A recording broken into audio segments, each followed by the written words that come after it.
Bismillahirrahmanirrahim. Assalamualaikum warahmatullahi wabarakatuh. Baiklah, untuk hari ini saya akan terangkan berkaitan dengan ulasan. Okey, jika kita lihat di dalam raja, iaitu,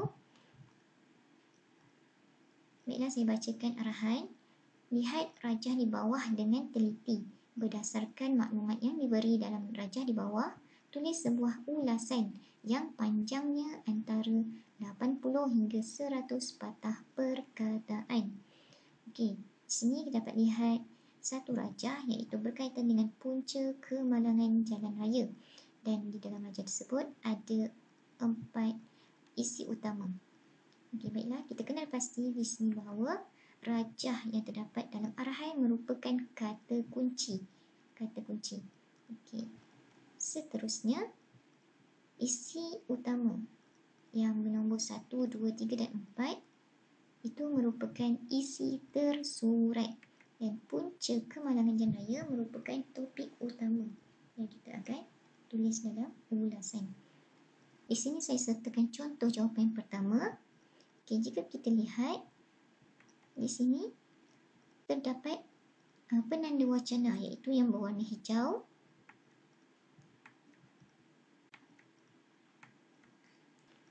Terdapat juga isi tersirat iaitu garis yang berwarna biru.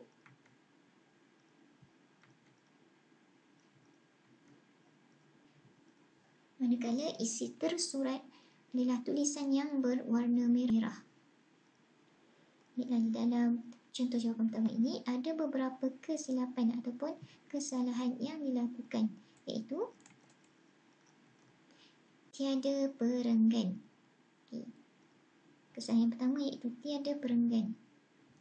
Manakala kesalahan yang kedua ialah tiada patah perkataan, iaitu pelajar yang membuat ulasan ini tidak menulis patah perkataan.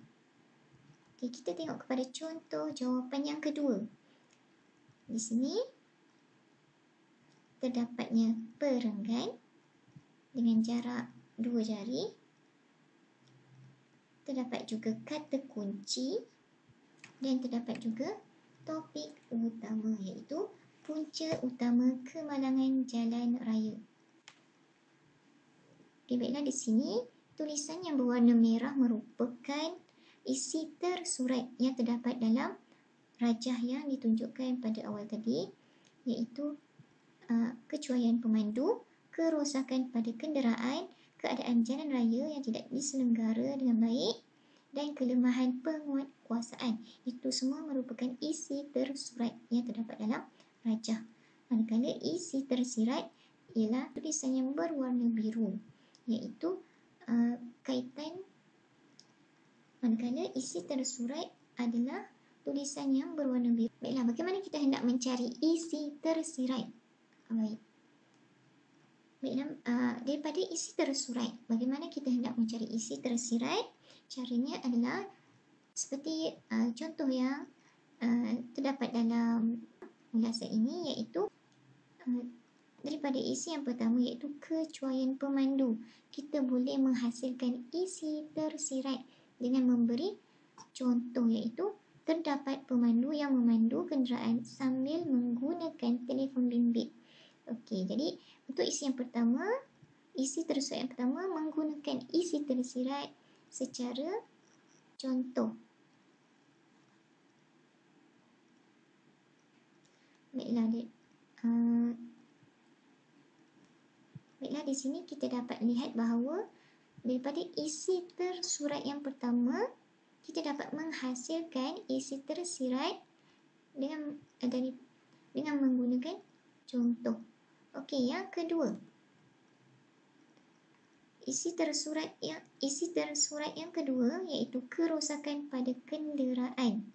Okey, di sini juga menggunakan isi tersirat secara contoh, iaitu terdapat pemilik kenderaan yang masih menggunakan tayar yang haus dan tidak menggantikan tayar yang baru. Okey. Di sini juga kita dapat melihat bahawa isi tersirat yang digunakan adalah berbentuk contoh. Di sini saya tunjukkan bahawa isi tersurat dan isi tersurat yang ditulis secara gabungan. Okey, iaitu isi tersurat yang terdapat dalam ulasan ini ialah keadaan jalan raya. Okey, manakala isi tersirat yang ditulis di sini adalah kesan daripada punca utama jalan raya, iaitu keadaan jalan raya menyebabkan kenderaan tidak dapat dikawal dengan baik hingga menyebabkan kemalangan. Seterusnya, yang terakhir, punca utama atau faktor utama kemalangan jalan raya ialah kelemahan penguatkuasaan. Okey, di sini isi tersirat yang digunakan juga berbentuk contoh, iaitu lambat menjejaki mereka yang sering melanggar peraturan jalan raya menyumbang kepada kemalangan di jalan raya. Setelah kamu selesai membuat ulasan, kamu perlu ingat bahawa kamu perlu menulis patah perkataan. Baiklah, di sini saya sertakan tugasan yang perlu kamu siapkan, iaitu lihat poster di bawah dengan teliti, senaraikan isi tersurat dan isi tersirat yang sesuai. Saya harap kamu dapat menyiapkan tugasan ini dengan sebaiknya. Sekian daripada saya. Assalamualaikum warahmatullahi wabarakatuh.